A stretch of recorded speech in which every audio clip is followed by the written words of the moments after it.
Because my knee was, it was broken. It was fucked up bad, and it's Wednesday of Hell Week, and all the boat crews are past the surf zone, and I just got a Toradol shot in my knee because I'm not gonna. Let's go, man. We're going, and it's fucking it's real late at night, and it was fucking raining, and the class is past the surf zone, and I'm still not a big fan of the fucking water. The ocean is very unforgiving. And I had this big life jacket on, and SBG's like, hey, follow me, man. Should we run a mile down to where the boat crews are at out past the surf zone? I'm thinking, hey, we're gonna wait for him to come on in. He goes, hey man, get a Kim light. You broke a Kim light? Put on my hat and said, go out and fucking get him. And I was on my own. There was no swim buddy, so I can buzz you for swim buddy. And when he said that to me, I said, are you, in my mind, I said, this motherfucker is joking. He's gotta be joking, man. That's what it was, but we're pretty tight now. And he said, no, that wasn't it at all. He said, you're one of the only people in my tenure as a BUD/S instructor that I've ever done that with. He said, I knew a person like you would have found that as a challenge. And I had to dig deep because I didn't want to look at him and say, hey man, I'm not doing that shit. Even though I think I could have because there was no swim buddy. Yeah. You don't go out there Wednesday night after 80 hours of Hell Week, and you're seeing stars and shit that like I'm during the daytime. You're seeing boats and I'm out there. You're hallucinating. You're all over the place. He sent me out there. And I was like, okay, this is my time to show one of the baddest motherfuckers in the world that it's on. It was a moment that I started realizing I'm starting to separate myself. When you grow up weak and you start to master your mind, because my whole thing is whenever I'm weak at something, whenever I'm scared of something, I master it. I was a weak-minded person, so I mastered my mind. And in mastering my mind, I mastered the human mind. And I realized why I no longer judge people, why I no longer put people on a pedestal, because we're all fucked up in our own way. We all have demons. Some people hide them better than other people. So I know we all have them. By me knowing that, I know that most alpha males are very fragile. Very fragile. They never want to see another person harder than them. Ego will fuck you up every time. Ego is serious. So if I can hurt your ego, I got you. So by me having such a fragile ego growing up, all this was my advantage. I was doing a live autopsy on how fucked up I was. I was like, hey, this fucks me up. I better fuck other people up too. So I started using all these different tools and tactics to get in instructors' heads. And the taking souls, that's where it happened, man. We're Wednesday, freezing cold. Everybody's jackhammering. Everybody wants to, everybody's just wanting to get through it now. And the instructors take great pride in watching you suffer. They do. We, in a sick way. It's kind of funny. You were there once as a student. Now you're an instructor. But I knew, how would I be thinking if I was an instructor? But what wouldn't I like to see? I would hate to see some guys just looking like this is just another fucking day on the beach and go fuck yourself. Yeah. Everybody's hard. So I say, you know what, man? It's time. I can't fight you. That's your job, and I love your job. I love what you guys are doing. You guys are making us better. But now I'm going to take the tactical advantage, and I'm going to start fucking with you. So I got my boat crew, Bill Brown. I had Chris Kyle on my boat crew. I had a couple of hardcore motherfuckers. And everybody right now is kind of like in their own world. Let's just get through this, man. I can't wait till Friday so we can graduate, how we can get going. I said, let's go ahead and have some fun.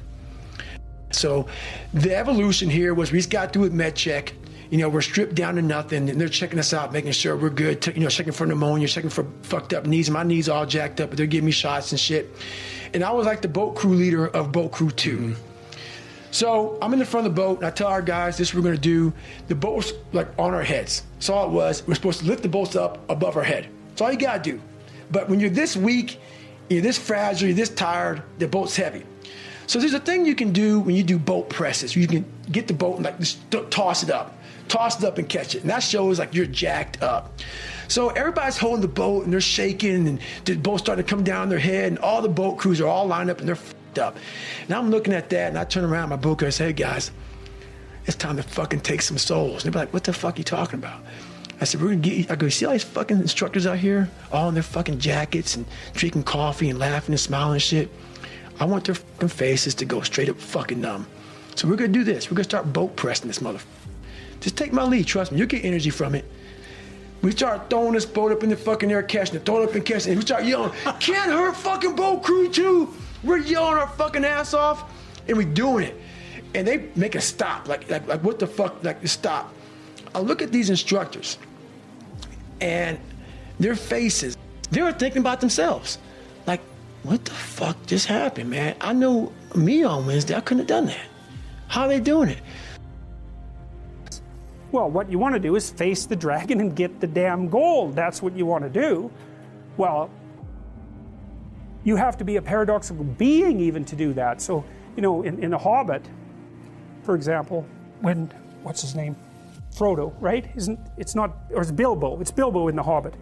You know, he's kind of this little underdeveloped, overprotected Shire dweller, and he's called on a great adventure to go and find the dragon, and he has to become a thief in order to manage it. Well, that's pretty weird, you know. It's like, well, it's because as a good citizen, he's just not enough to conquer a dragon. He has to also become a bad citizen in some sense. He has to incorporate the part of himself that's monstrous, let's say, and develop that and hone it. And that's to say that, well, if you're harmless, you're not virtuous. You're just harmless. You're like a rabbit. A rabbit isn't virtuous. It just can't do anything except get eaten. It's not virtuous. If you're a monster and you don't act monstrously, then you're virtuous. But you also have to be a monster. Well, you see this all the time. Harry Potter's like that too. It's like he's flawed, he's hurt, he's got evil in him. He can talk to snakes, man. He breaks rules all the time. All the time. He's not obedient at all. But, you know, he has a good reason for breaking the rules. And if he couldn't break the rules, him and his little clique of rule-breaking, you know, trouble.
If they didn't break the rules, they wouldn't attain the highest goal.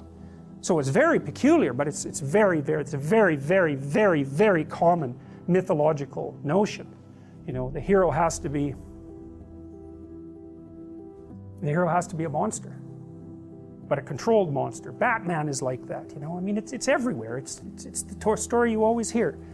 Well, that's a good question, you know, because one question is, you know, you're kind of implicitly moral insofar as you're socialized.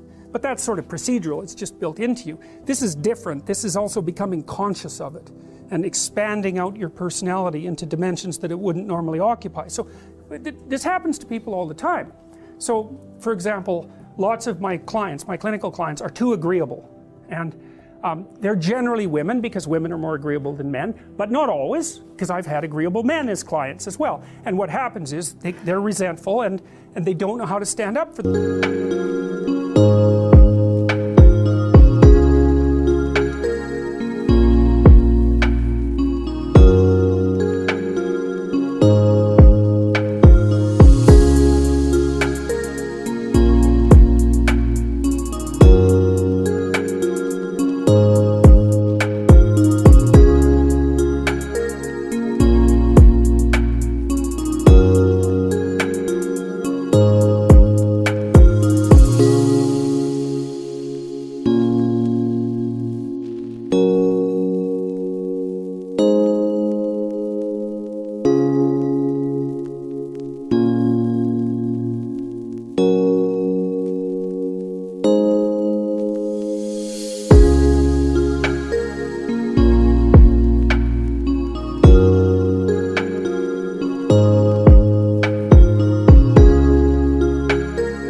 themselves, and it's because they're very compassionate by nature. And so if you're entering into a negotiation with them, they'll let you win.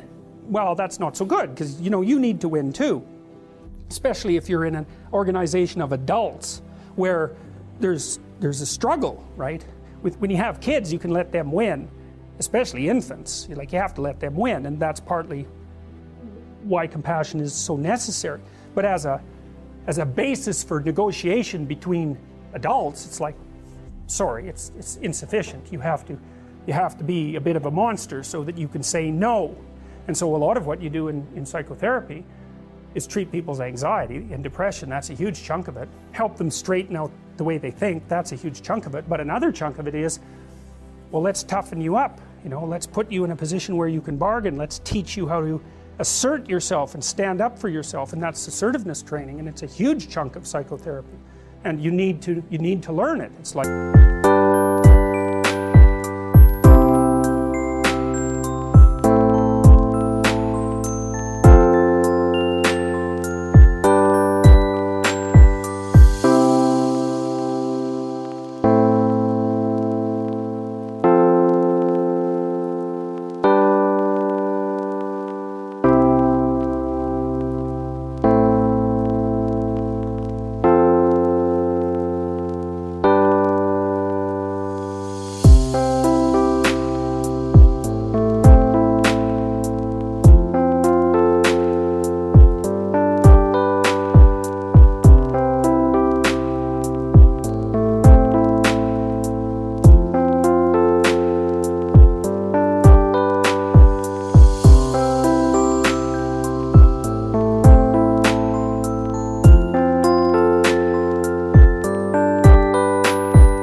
Because part of how you regulate your interactions with other people is to negotiate. And you cannot negotiate unless you can say no. You can't do it. And it causes conflict to say no, and if you don't like conflict, which is basically the definition of being agreeable, then you can't tolerate the conflict, and so then you can't negotiate on your own behalf, and so then you keep losing, and you're bullied, and it's not good. Then you get resentful, and it's really not good. So you have to develop your inner monster a little bit, and then that makes you a better person, not a worse person. It's weird, but not only understand it, but then to bring it under your control. You see, because there's a big difference between someone who's naive and is a good person. They're naive, they're a good person because they can't not be. They don't even have the capacity to be bad. So there's no morality in that. The morality comes when you're a monster and you can control it.